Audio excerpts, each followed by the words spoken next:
এয়া যে ধৰিব পাৰিছে, এইখনেই হ'ল চেন্নাই। আজি বলক আমি চেন্নাইলৈ যাওঁ। চেন্নাই আগৰ নাম কি আছিল জানে? মাদ্ৰাজ। আৰু এতিয়া লাহেকৈ হৈ পৰিল চেন্নাই। এয়া ৰাতিৰ দৃশ্য। গুৱাহাটী লোকপ্ৰিয় বিমানবন্দৰৰ পৰা গৈ পালোঁ ৰাতি। ৰাতি মানে ঠিক ৰাতিও নহয়, সন্ধিয়াই ধৰক।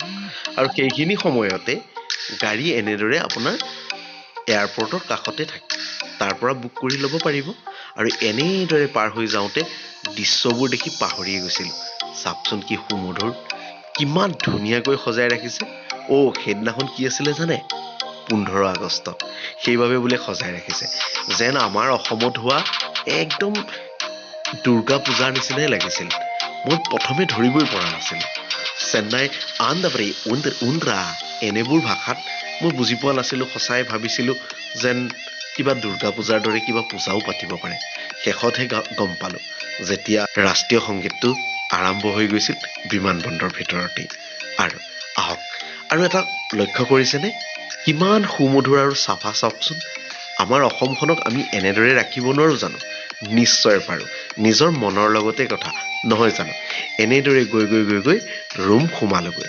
ৰুম সোমোৱাৰ পাছৰ দৃশ্য এইয়া গাড়ীৰ পৰা নামি তাৰ পিছত ৰাতিপুৱাই ওলালোঁ চেন্নাইখন ঘূৰিম বুলি। আৰু আপোনালোককো দেখাব নেৰোঁ। চাই থাকক।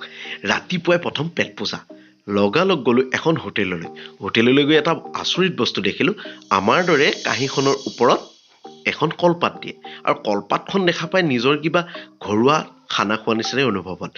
লগালগ খাবলৈ আৰম্ভ কৰিলোঁ, কাৰণ দেৰি হৈ যাব নহয়। আহকচোন, গোটেই চেন্নাইখন আপোনালোকক লগত লৈ ঘূৰিম। চাওক, এয়া বগাটো যে বৰ টেঙা। আহক। খোৱাৰ শেষ কৰি 1 ছেকেণ্ডো নৰলোঁ। লগালগ এখন অটো ঠিক কৰিলোঁ। অটোৰ ড্ৰাইভাৰজনো বৰ ভাল লাগিল। চাউথ ইণ্ডিয়ানেই আছিলে। তাৰ পাছত আপোনাৰ এটা কথা উপলব্ধি কৰিব পাৰিছেনে? ইমান ডাঙৰ ডাঙৰ অট্টালিকা আৰু ইমান চাফা ৰাস্তা কেতিয়া হ'ব পাৰে? যেতিয়া মানুহবোৰ খুব শিক্ষিত আৰু জ্ঞানী হৈ পৰে। আৰু তেওঁলোকে পেলনীয়া বস্তুবোৰ কেতিয়াও ৰাস্তাত নেপেলায়। এনেদৰে আগবাঢ়ি গৈ থাকোঁতে দেখা পালোঁ কি জানে? এই যে বগা গেটখন দেখা পাইছে? চামকো বুলি লিখা আছে। তাৰ কাষতে আছিল ৰজনীকান্তৰ ভায়েকৰ ঘৰ, নে ৰজনীকান্তৰ ঘৰ বুলি ক'লে একোৱে ধৰিব নোৱাৰিম। খুবেই ভাল লাগিল। তেনেকৈ ভবাই নাছিলোঁ। আৰু ডাঙৰ ডাঙৰ এক্টৰ কেইজনৰ ঘৰ চাব পাৰিলে এনেও মনটো ভাল লাগে দিয়কচোন। আমাৰ অভাৰব্ৰিজৰ তলত কিমান দোকান থাকে, ইয়াত চাওকচোন এখনো দোকান নাই। সুন্দৰ সুন্দৰ ফুলৰ বাগিচা আছে, আৰু সেইবোৰ গভমেণ্টে তৈয়াৰ কৰি দিছে। আৰু ইমান ধুনীয়াকৈ চাফা কৰি ৰাখিছে। গ্লাছো ঘৰবোৰ দেখি যেন কিবা ভাল লাগি গৈছিল। আৰু পৰিষ্কাৰ পৰিচ্ছন্নতাই তেওঁলোকৰ জ্ঞানৰ শূন্যতাটো বাধ্যতা কৰি ৰাখিব পৰা নাছিল। ৰ'ব, এটা ডাঙৰ কথা। এই ৰথখন দেখিছে? মই প্ৰথমতে ভাবিলোঁ কিবা বিয়া গাড়ী, কিন্তু আচৰিত কথাটো কি জানে? ৰথৰ ভিতৰত এগৰাকী মৃতদেহ আছে। আৰু সেই মৃতদেহগৰাকীক সৎকাৰ কৰিবলৈ তেওঁলোকৰ এয়া পৰম্পৰা। আচৰিত কথা নহয়নে? সেয়া চাওক, বেণ্ড বজাই, বম ফুটাই আৰু ফুলবোৰ লাহে লাহে বাটে বাটে দলিয়াই এনেদৰে তেওঁক সৎকাৰ কৰিব লাগে। সঁচাই নিয়মটো ভাল লাগিল। মোৰ ফালৰ পৰা মই আশীৰ্বাদ কৰিলোঁ, তেওঁ স্বৰ্গগামী হওক।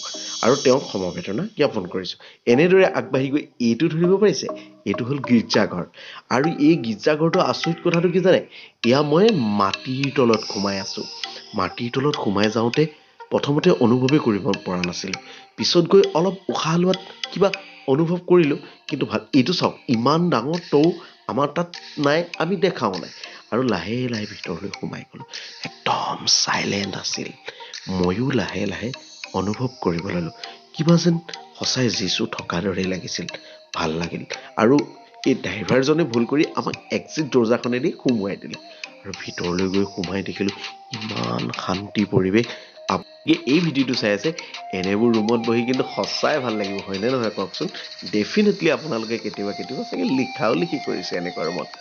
এনেকৈ বহি প্ৰভুৰ ওচৰত সেৱা ল'লোঁ। যীচু হ'লেওতো ভগৱানেই দিয়কচোন।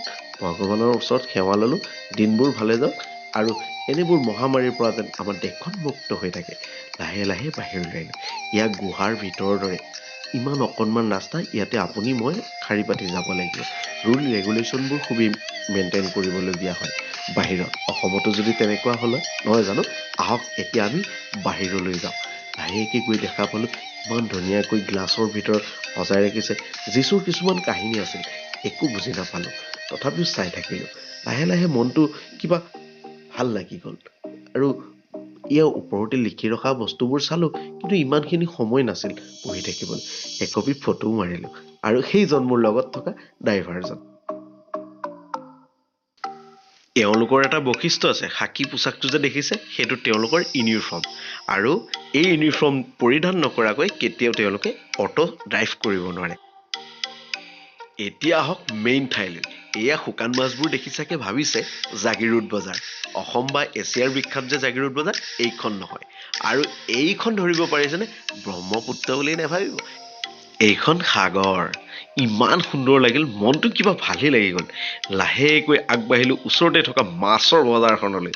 গৈ দেখা পালো অত্যন্ত ডাঙৰ ডাঙৰ মাছ, তাৰ ভিতৰত এই মাছকেইটা পচন্দ হ'ল, আৰু এই মাছকেইটা লগালগ এখন হোটেলত দি অৰ্ডাৰ কৰিব দিলোঁ।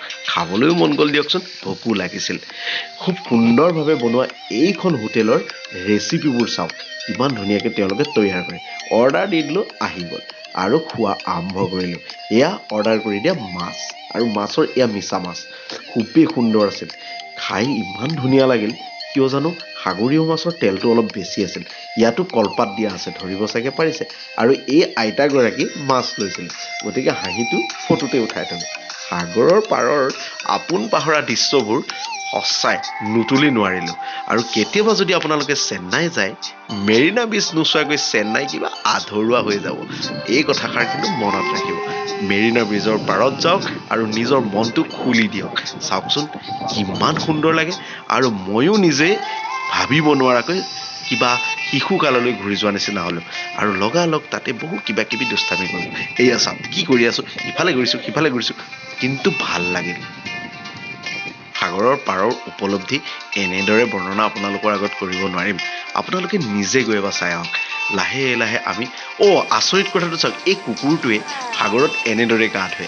কথাষাৰ শুনি চাগে হাঁহি উঠিছে, কিন্তু সত্য আৰু শুদ্ধ কথা মই নিজ চকুৰে দেখা পাই আহিলোঁ। এনেদৰে আগবাঢ়িলোঁ এটা ডাঙৰ এই মন্দিৰটো গল্ডেন ব্ৰিজ বুলি কোৱা ঠাইডোখৰৰ পিছফালে আছে। আপোনালোকে কেতিয়াবা গ'লে চাবলৈ নাপাহৰিব। আৰু ইয়াৰ এটা ডাঙৰ ঐতিহ্য আছে। ইয়াৰ প্ৰত্যেকটো মূৰ্তি সাজেৰে যিটো দেখুৱাই থৈ দিছে, ইয়াৰ দ্বাৰা বৰ্ণনা কৰিছে শ্ৰীকৃষ্ণৰ গোটেই জীৱন কাহিনী। আৰু এইটো হ'ল শিৱ মন্দিৰ, আৰু এইটো হ'ল গণেশ মন্দিৰ। আৰু এই ওপৰৰ মুকুটটোত যিটো ধৰিব পাৰিছে আপোনালোকে, এইটো সোণৰ আছিল, তাৰে দুজনমানে ক'লে। খুবেই ভাল লাগিল। এনেদৰে মূৰ্তিবোৰ বনোৱা মানুহজনক যেন ওচৰৰ পৰা চেলুট এটাহে দিব মন গৈছিল। Thank you. আৰু এনেদৰে গৈ সন্ধিয়া সময়টো মোলৈ আহাৰ আৰম্ভ কৰিলোঁ। চাওকচোন অভাৰব্ৰিজৰ তলত গাড়ীবোৰে নিজৰ নিজে নিয়ম নীতিবোৰ নিজে পালন কৰে, আমাৰ দৰে কেতিয়াও নহয়। আমি খৰখেদাকৈ ধুমাধুম পাৰ হৈছিলোঁ। ইয়াতে আছিল ছুপাৰ মাৰ্কেট, আৰু ইয়াত গৈ এই ভিতৰৰ পৰা ওলাই আহি একাপ চাহ খাম বুলি ভাবিলোঁ। আপোনালোকে ধৰিব পাৰিছে, চাওকচোন ইমান ওপৰৰ পৰা গাখীৰখিনি বাকিব পাৰে, সঁচাই ভাল লাগিল। লগালগ ৰাতিটো কটালোঁ। তাৰপিছত এয়া ৰাতিপুৱা পুনৰ উঠি জুচ এগিলাচ খাম বুলি বাহিৰলৈ। এইটো ধৰিব পাৰিছে, এইটো হ'ল বাটাৰ ফ্ৰুট। এই ফ্ৰুটটো বা এই ফলটো আমাৰ অসমত হয়তো মই বৰ্তমানলৈ পোৱা নাই, আৰু ইমানেই ভাল লাগিল, আৰু এই ফ্ৰুটটো খাই ল'লোঁ। এক গ্লাছ ফ্ৰুট খাই লৈ মই খাব ল'লোঁ। এইটোৱে কি বনাই আছে, এনেদৰে চাওঁতে কেমেৰাত আবদ্ধ কৰি লাগিলোঁ। চাওকচোন কিমান ডাঙৰ ডাঙৰ পৰঠা বনাই আছে, আৰু ধোচা ইডলিটো কথাই নাই। এয়া হ'ল ইডলি ফেমাছ। আপোনালোকে চেন্নাই গ'লে ইডলি ধোচা পৰঠা খাবলৈ একেবাৰে নাপাহৰিব। আৰু এনেদৰে সম্পূৰ্ণ চেন্নাইখন চাব নোৱাৰিলোঁ যদিও যিকণ চালোঁ, তাৰে এনেদৰে মূৰ্তিৰ ওচৰতে সেৱা লৈ আকৌ আহি পুনৰ পাই গ'লে লোকপ্ৰিয় গোপীনাথ বৰদলৈ এয়াৰপৰ্ট, মানে গুৱাহাটী। Bye bye. এনেদৰে চেন্নাইখন ঘূৰি আহিলোঁ। কেনে পালে জনাব নাপাহৰিব। যদি আপোনালোকে ভাল পালে চেনেলটো ছাবস্ক্ৰাইব কৰিব, আৰু জনাব নাপাহৰিব কেনে পালে।